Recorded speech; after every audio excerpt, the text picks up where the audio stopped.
Have you seen what happened to Nathan Cleary? The night began with a question no one in the stadium dared to speak aloud, a question that hung in the air heavier than the floodlights above. What does a champion do when the world believes he has nothing left to prove, yet everything left to lose? Accor Stadium was trembling that evening, the kind of trembling that feels almost alive. Penrith jerseys painted the stands in rivers of black and red, and tens of thousands leaned forward as if witnessing a chapter they knew would be retold for years. At the center of it all stood Nathan Cleary, calm, unreadable, but carrying an aura that whispered something extraordinary was coming. Please like, share, and subscribe for more Sport Talk content. The opening whistle hadn't even sounded when the cameras caught him closing his eyes, breathing slowly, almost prayer-like, as if he were grounding himself not in the moment, but in everything that had brought him here. Injuries, pressure, greatness, expectation, and the quiet burden of being the face of a dynasty. And then, in the 12th minute, the moment arrived. A sudden collision, awkward, jarring, and the stadium exhaled in one brutal gasp as Cleary fell clutching his shoulder. In an instant, the noise died. You could hear the footsteps of trainers rushing, the crackle of radios, the anxious heartbeat of a crowd that feared history was rewriting itself before their eyes. When he stood again, slowly, painfully, the crowd rose with him. It wasn't applause.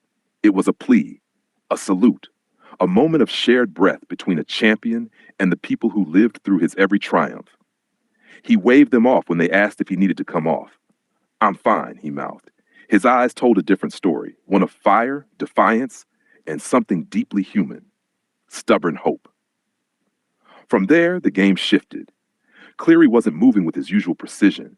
Every pass carried a tremor of pain, but each time he touched the ball, the crowd roared, willing him forward, willing him to keep writing the story they believed only he could write.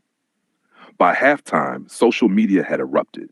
Clips of the injury circulated with captions like, "Is this the end of Penrith's run?" and "Cleary's courage levels are unreal." News outlets scrambled for updates. Former legends posted messages of respect, reminding fans that greatness isn't defined in moments of ease, but in the storms. When Cleary jogged back out for the second half, the stadium erupted into a deafening roar. It wasn't about the scoreboard anymore. It was about witnessing a man refusing to let adversity script his ending. And then came the 68th minute, a play no scriptwriter could invent. With his shoulders strapped and aching, Cleary stepped into the pocket, the defensive line closing in like a tidal wave. He hesitated for a heartbeat, then launched a perfect spiraling kick across the field. It hung in the night like a comet before dropping into the arms of his winger for a try that erupted the stadium and sent chills down spines worldwide. Fans cried, literally cried, not for a score, but for the symbolism, for the raw, stubborn beauty of seeing someone rise through pain, not around it. Commentators struggled to find words. One simply whispered, "That is courage." Another said, "That's Nathan Cleary showing us what legacy looks like." And legacy is exactly what the moment became. Because beyond the headlines, beyond the stats and trophies, this was Cleary reminding the world that the spirit of sport isn't measured by perfection. It's measured by the resilience of the heart behind it. Later, in the press conference, Cleary smiled softly when asked why he stayed on. "Sometimes," he said, "you play for more than yourself. You play for the boys. You play for the people who believe in you. And you play because you know one day you'll look back and be proud you didn't walk away." He paused, eyes drifting for a moment as if replaying everything in his mind. "Pain fades," he added. "Moments don't." His coach echoed the sentiment, saying, "Nathan didn't just lift our team tonight. He lifted the spirit of everyone who's ever been knocked down and still chose to stand up." By sunrise, highlight reels flooded the internet. Not of the try itself, but of Cleary grimacing, pushing, refusing to break. Fans wrote messages about how the moment inspired them to face their own battles.